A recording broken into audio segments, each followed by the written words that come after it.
rock and roll no more. Yakety yak. Don't talk back.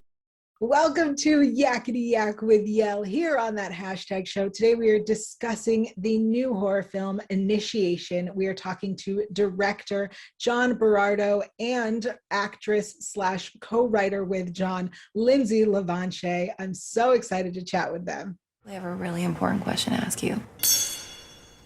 What should my caption be?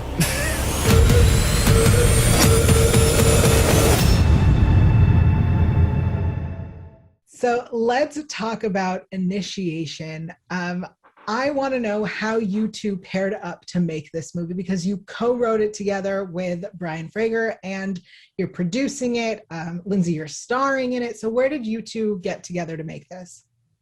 Ooh, John, do you want to take this or do you want me to? I'll let you start. So John and I met at UCLA in theater school. And I would say it was love at first sight. At least first, like working, we both have a love for Tennessee Williams, and he directed me in a scene it was like a lengthy scene, but for Streetcar Named Desire.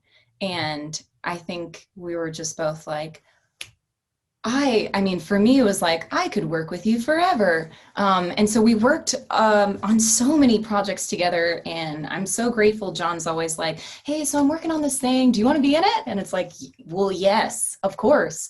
And then John, I'll let you talk about USC Media for Social Change. Yeah.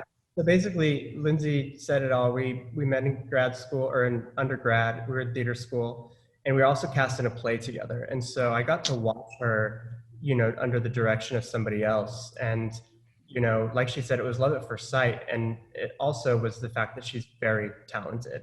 You don't see a lot of actors really commit to a role like Lindsay does. And, I went to USC immediately after UCLA because the goal was to always make movies. I went to theater school to learn how to be a director, work with actors, because I knew I wanted to make movies.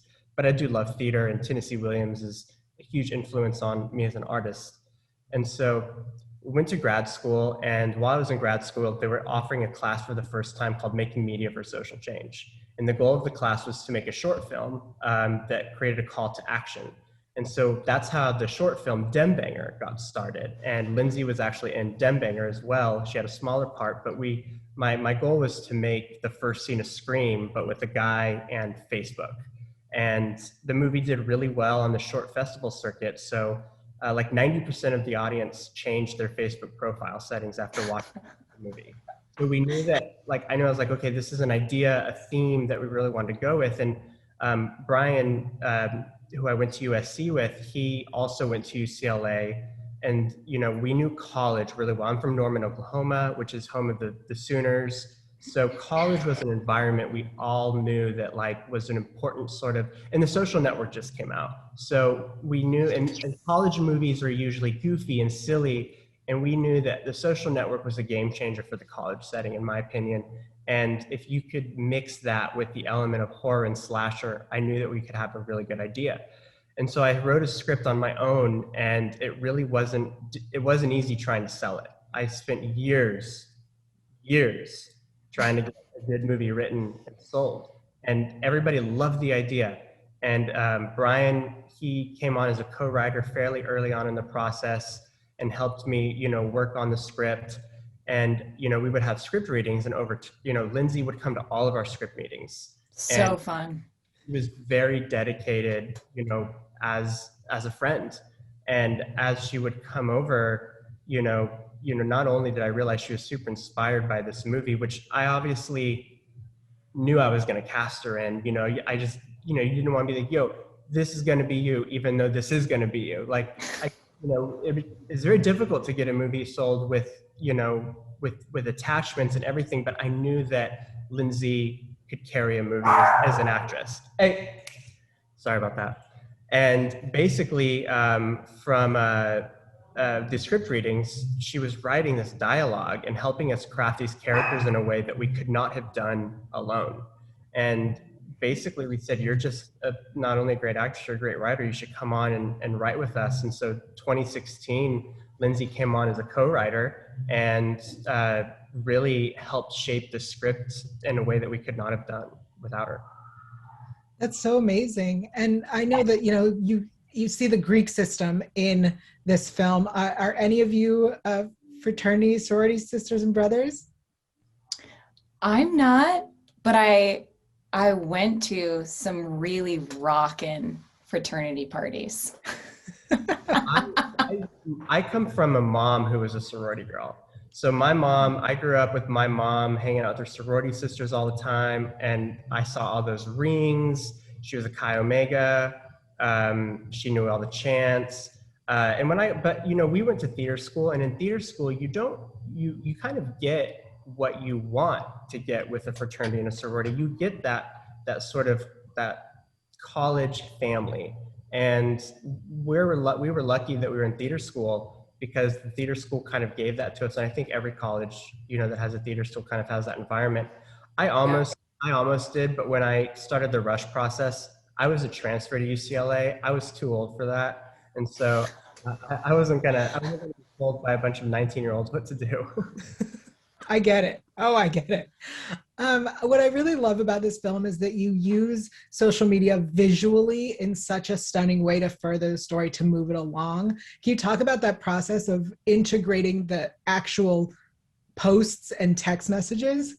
Yeah, so I'll start with the production, and Lindsay can do production. So during pre-production, we knew that the script needed to have social media ingrained into the script. And I'm telling you, like, when we started writing the script, I remember saying to my writing professor at USC, like in the early stages of this draft, like, how do I write social media? Like, there's no like way to do it that's laid out for us. So that was a challenge, figuring out how to just write what needed to be said in the detail of the script, what was necessary. And over time, we learned social media was a language. It was a language and also its own character. And so we really put that thinking to the front of, when we wrote these characters in this story. And so what was important is to carry that into production and make sure that everything that the actor was doing on set was authentic and real. And so we had an assigned on-set social media phone, coordinator who would would have phones ready for actors to actually post and text. And I'll let Lindsay take that experience from here. Oh my gosh, and bless him, because keeping track of like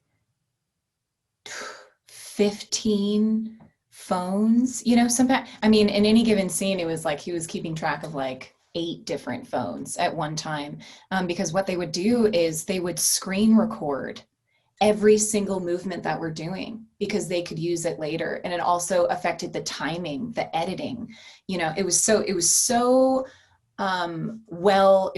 well orchestrated and well done. And I think as an actor, I'm definitely someone who, like, if I have a purse or a backpack on set, there's like gotta be my stuff in it, so having a phone is like, well, everyone has a phone, so of course we're going to put that in our film. I think what makes horror so terrifying is that you recognize your own reality in a film, or why it can be so terrifying. And so, like, of course you're going to have phones, and of course it's going to help a performance if an actor is actually going to use them. So we had, character profiles that we, during a party scene, we would be on our Instagram character profile, and we would be sending each other pictures through our characters' profiles. It just really, I think it also helped to just keep us locked into the world too.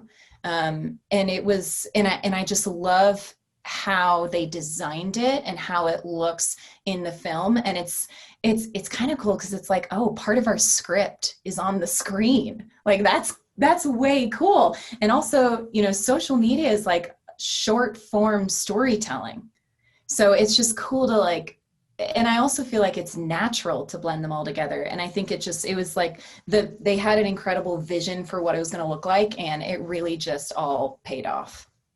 Yeah, it looked amazing. It looked really cool. We knew we wanted it to be stark and simple from the beginning. Like I said, as a language. So we didn't, because on the short, when I watched the short, I to this day I cringe, because I still see 2011 Facebook interface. And so we wanted to create something that was going to be timeless and something that wouldn't date itself. Like, you don't want your movie to do that. And I knew from the beginning I wanted to have that stark, look to it. And what was also great is when we went, we took these screen recordings, we got the genuine performances, because, you could tell if an actor's faking like social media. We all know that. But we took these screen recordings, we're able to use them in post and even add things that weren't in the script, or remove things or change things to create more of a suspicion towards other characters or more red herrings. And it was a tool that helped us, down the line, all the way to the very end. Like, we were adding, after test screening we were given the note, like, add more graphics. They're so cool. So we just added graphics wherever we could, because another thing is, even if the script didn't call for a character to be typing or something, the reality of it is every character who was on set, whether the script called for it or not, needed to have their phone out and in their hand, because that's the reality of the world. And so doing that, sometimes we're able to catch something on screen and maybe add a graphic that wasn't originally there because we wanted to make that character look more suspicious. Yeah, absolutely. I loved it. Here at Yakety Yak with Yael, we don't just ask the tough questions, we also ask the nerdy questions. So let's get into it. Now I have some just interesting nerdy questions I gotta ask you. You're such horror fans. What is your favorite horror movie? Oh, well, do we have the same one, John? I mean, I'm just gonna say mine is, obviously, I've got a Scream tattoo. Like, Yeah. mine's- Yeah, mine would definitely be Scream. That totally like blew my mind after I rented it from Blockbuster and watched it in my love home. Terrifying. Yeah, Scream defined my childhood. I think it defined quite a few of our childhoods. Yeah. It was a game changer movie, and I think that the spirit of Scream was what we wanted to instill in today's generation with Initiation. Yeah. I definitely see it. What is your Hogwarts house? I've never asked that. I'm a Slytherin. Oh gosh, I would be the person with the hat the hat would be like, I don't know. Are you a Slytherin or are you a Gryffindor? I don't know. Lindsay would be Maggie Smith's character. That's who Lindsay would play. Oh, I would so be Maggie Smith's character. Yes. Totally. I love Yes. it. What is the last thing you binged? I've binged. How It Really Happened by Hill Harper. I'm a huge true crime fan, and if there's anything true crime on TV, I'm going to watch it. I love that. This is totally the last thing I binged. All of my girlfriends were like, you have to watch Bridgerton. The lead male is butter, and he is. And I really enjoyed myself the full 8 hours. Awesome. Well, thank you so much for joining us today. Well, thank you. Yeah. Super Oh fun. man, thank you. That was so fun. Yes, awesome. Thank you again to John Berardo and Lindsay LaVanchy. Check out Initiation in theaters and on demand May 7th.